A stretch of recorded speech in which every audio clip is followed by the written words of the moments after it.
Okay, thank you guys again all for joining us. I want to go ahead and get started here. This is a general overview of the show book for the 2025 year. We decided to put this all together just strictly because there have been changes and we've changed formatting a couple times over the last few years and just wanted to keep everybody up to date. So welcome, everyone. We're going to talk through the show book, how to use this resource, the schedule changes, our code of conduct, just a couple quick reminders, ethics requirements for live animal exhibits, judging, general project changes, and livestock changes. And then we should have some time here at the end for questions. Quick introductions. We have our two youth development educators. Henry Kraft is over DeWitt and Piatt counties, and Miss Haley Jones is our Macon County youth development educator, new to the team. So welcome, Haley. I'm sure you're all familiar with myself. I'm the DeWitt coordinator. And then we have Eric Eichmeyer, who is in charge of natural resources and shooting sports for DeWitt, Macon, and Piatt. I'm sure you've all seen him around.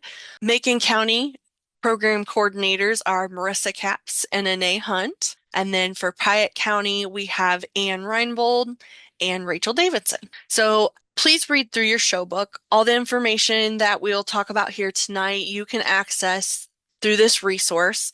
So a couple different things I want to show you guys first and foremost where you can access that. Right now, we have it's directly on the top of our homepage. So if you pull up the extension.illinois.edu and then /D for DeWitt, M for Macon, P for Piatt, that banner right here across the top with this adorable little Southdown sheep, you can click on this blue link here and it takes you directly to a PDF version of the show book. This can be downloaded and you can use it in a digital format, or if you would like, you can request a hard copy from any of the offices. This guide tells you all about the project requirements, if it is going to require any additional resources, if the project has size restrictions or requirements. The show schedule is listed right up in the front of the book, as well as an empty notes section in the back in case you need to jot anything down. Please make sure that you're checking all of your projects' check-in times. This ensures that your projects are where they're supposed to be. And if you're exhibiting general projects, check-in will be the time where you sign up for your judging times as well. If you failure to check in at the assigned time will result in the participant forfeiting any special awards, premiums, and state fair delegation. And then over the next few slides here, we are going to take a look at the schedule a little closer. So for the kickoff weekend is the Horse and Pony Show. There are no changes to the schedule. Still the first weekend in July. Fairgrounds cleanup night for Wednesday, July the 9th. So if you are exhibiting a live animal, please make sure that you come to help set up. You can set up your exhibit stall or exhibition area, and we need everyone's help. So as we know, many hands make light work. On Thursday, July the 10th, we kick off the exhibits with the tractor driving. Also, if you're showing large livestock or have signed up as a junior assistant, you and your immediate family members may check in any general project entries that you have, except for food decorating. And I apologize, there's one other, but there are a couple that are listed there in the show book. For Friday, July the 11th, we have some changes. I've highlighted those in yellow. The rabbit show has been moved to Friday morning at 10 a.m. So check-in for exhibitors will be from 8 a.m. to 9 a.m. and the exhibits will be released once their superintendents have cleared all of the projects. A break has been added from 11:45 to 1:15 for all of our general project volunteers and staff. And then poultry check-in has been moved to Friday evening. So there's a time slot Friday evening for exhibitors and their projects to check in. Saturday, July 12th, the changes are shown as here in the yellow. Poultry show has been moved to 9 a.m. So that check-in on Friday, you start the show bright and early Saturday morning. Again, an additional break has been added for our general projects volunteers and staff. And then all of the Poultry will be released in the afternoon, again, once the superintendents have cleared all of the projects. Sunday, July the 13th, no changes here, but we highly encourage everyone to join us for the awards program. It's always a good time. It's a final showcase of kind of everything and all of the projects awards that have been awarded during the show. Okay. So this is our code of conduct. Again, you'll find a full copy of this in the show book along with all of the details. So make sure that you're reading through that code of conduct. This is not only how a standard that we hold our members to, but the families and guests that attend as well. You can see the full document again in the book. And if someone is found in violation of the rules that have been set out, any of the following may be used depending on the severity of the situation. So a person would receive a verbal warning. They may remain at the event but could be barred from future events. The person in violation may also be asked to leave the event immediately. If the participant is a youth, then families will be called. So we do offer accommodation at the University of Illinois Extension. We provide equal opportunity in programs. So if you or your child needs a reasonable accommodation to participate in this event, please contact the office. We do ask that any accommodations be submitted to the office 2 weeks before the show. There's no pets on the fairgrounds unless they're a service animal. So again, let us know if you need accommodation for a service animal as well. This is just a quick reminder for ethics.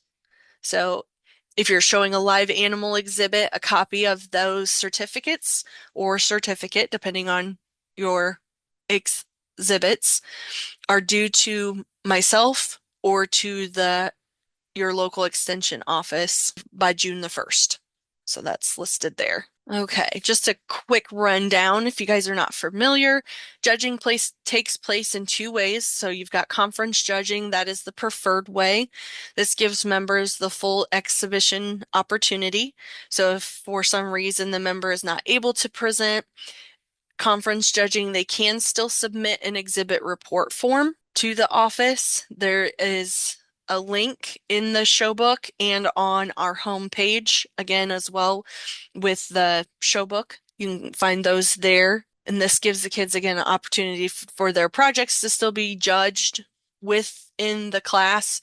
But if they have to use the exhibit report form, then they would be forfeiting any special awards or state fair delegations. Sorry about that, guys. Got too many screens open here. Along with our regular awards of the red or white ribbons, the state fair delegate ribbons, we're also kind of mirroring what the state fair does. They offer the Inspire Award. So that is an award presented to exhibitors that present inspirational, innovative, or unique exhibits at the DeWitt, Macon, Piatt 4-H County Show.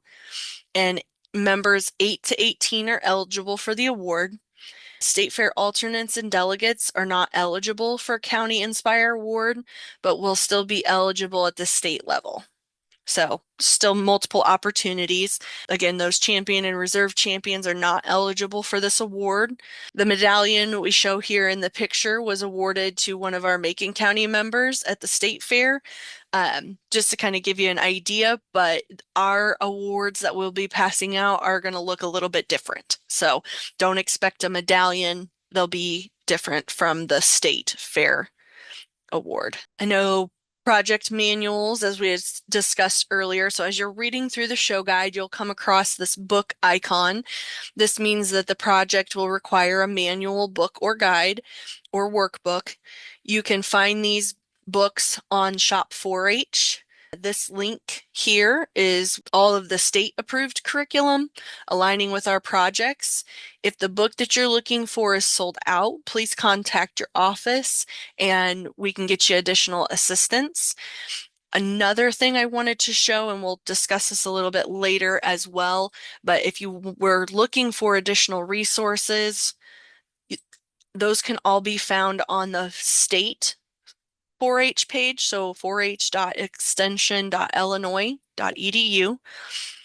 That brings you to their homepage, and you can click this tab, Projects and Programs, and then you'll select from their projects, and each one gives a little bit more of a breakdown. So if anyone has any questions on required resources or project manuals, definitely reach out and let one of us know. Nothing has changed here, but I did just want to give you guys a heads up as a quick reminder for the use of the Clover.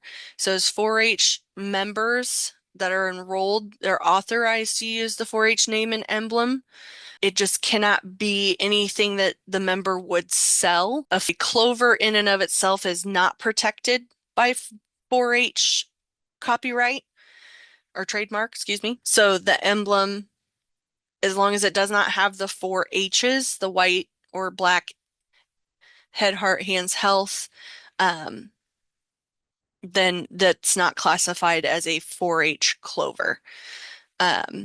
There is a tip sheet on the state website, copyright guidelines. So if you have questions or if you have a kiddo that has questions about how to use the Clover, that'll all be there on that tip sheet. Same thing, just a reminder about trademarks and copyrights.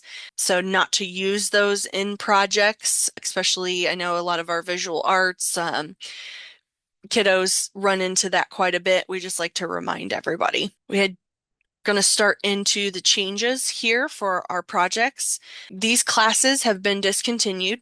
So bicycle and hunting and outdoor skills are no longer projects on the county level or at the state level. These projects here in STEM have been updated or changed. So we've got junk drawer robotics has added an innovation class.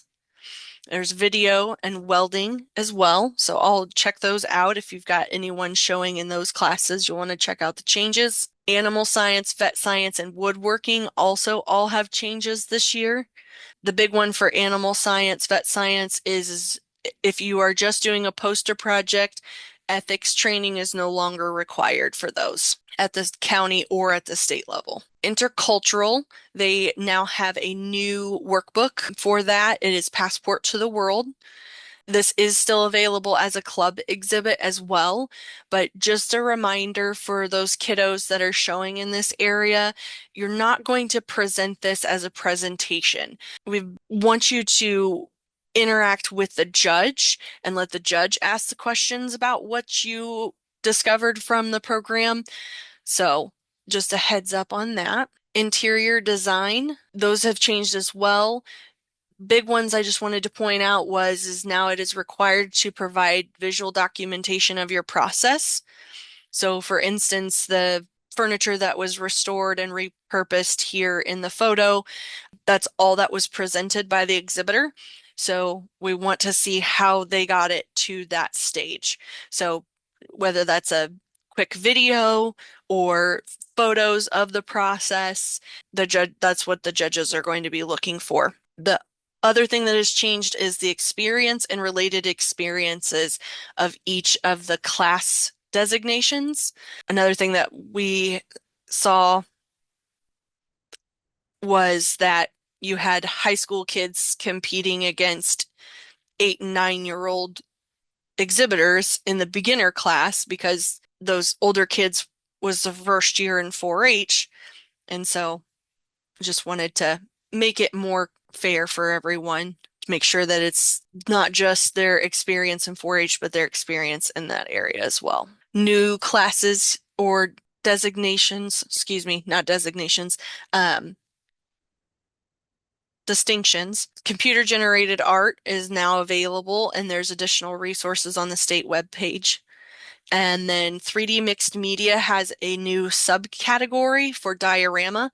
Used to all be in together. Again, they didn't want to judge apples to oranges, so the dioramas have been separated out, and they do have a size restriction. So if you've got anybody that likes to do the tractor diagrams or the dioramas, excuse me, or any of the miniature setups like the photo, they can they can do that, and now it's its own category. Visual arts, chalk carbon pigment also has division changes. Division A is only on canvas, Division B on paper, and Division C is glass, wood, metal, or textiles. And then nature, paper also have changes, so check those out. And then just a heads up that food decorating now has a resource guide available at that link there on the state page as well. Floriculture, seeing some changes there just regarding size requirements. There's been some changes to entomology as far as rules for the pinning of labeling of insects, and then clarification regarding arachnids and clarification about display of non-living specimens. Food and nutrition has new classes open up: Global Gourmet, Kitchen Boss, Science Fun with Dairy Foods, and Science Fun with Kitchen Chemistry. Health 1 through 3 has been renamed, and then Sports Nutrition has also been renamed and has some new guidelines and exhibit rules, so check those out. Your Feelings Matter has been added as well. So babysitting has now taken the place of child development. There's 2 exhibit classes, and you can do display, a poster display, or a video. Any of the programs, I do want to just insert this for here real quick, and I do apologize. It is listed in the show book as well, but any project that would require additional equipment or internet, those are going to be required that the member or the exhibitor bring those. We unfortunately do not have any additional equipment available, so it is on the responsibility of the exhibitor to bring that. Costume design is a new class for clothing and textiles. The resource guide and the workbook are available on the website at the state link shown here, and it is also in the show book as well under the project description for the workbook.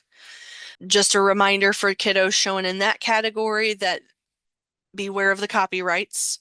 It has 2 classes, beginner and advanced. Clothing embellishment is also a new class to clothing and textiles. Same thing. The resource guide and workbook are available at the state site.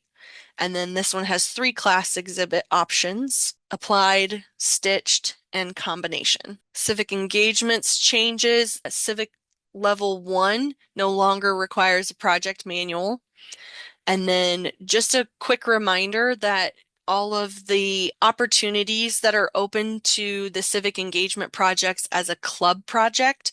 So not only can you show that at the show, but it is also an opportunity for the kids, again, building leadership and team skills, but it presents your club with additional opportunities outside of our county as well. So I've included the link at the bottom to the state page for additional resources and some extra opportunities to submit what you guys are doing in your clubs to the state office, state level, for what you guys are doing in your communities.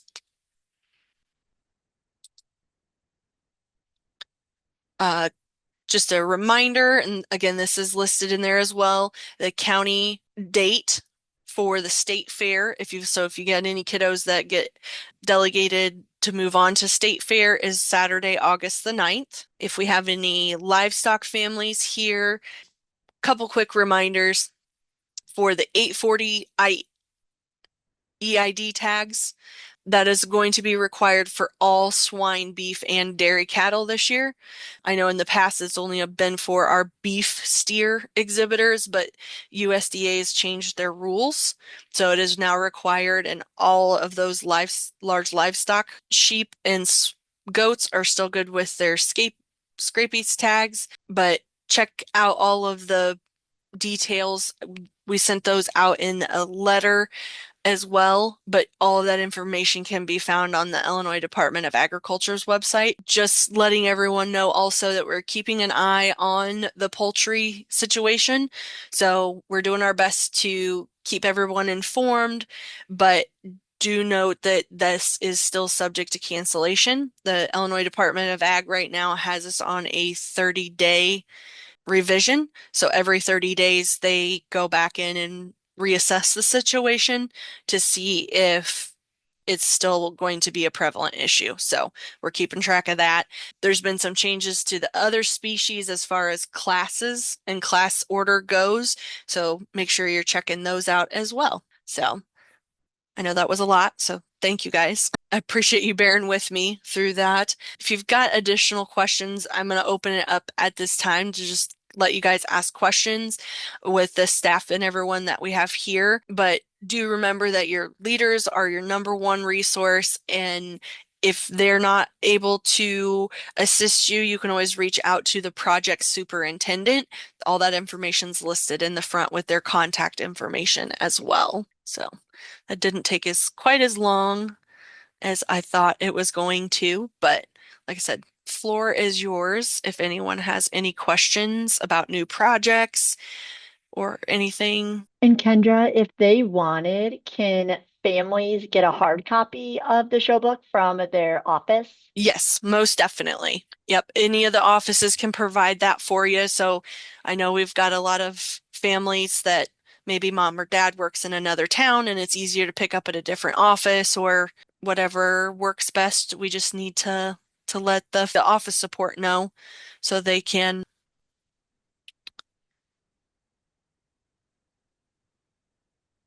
get that printed for you.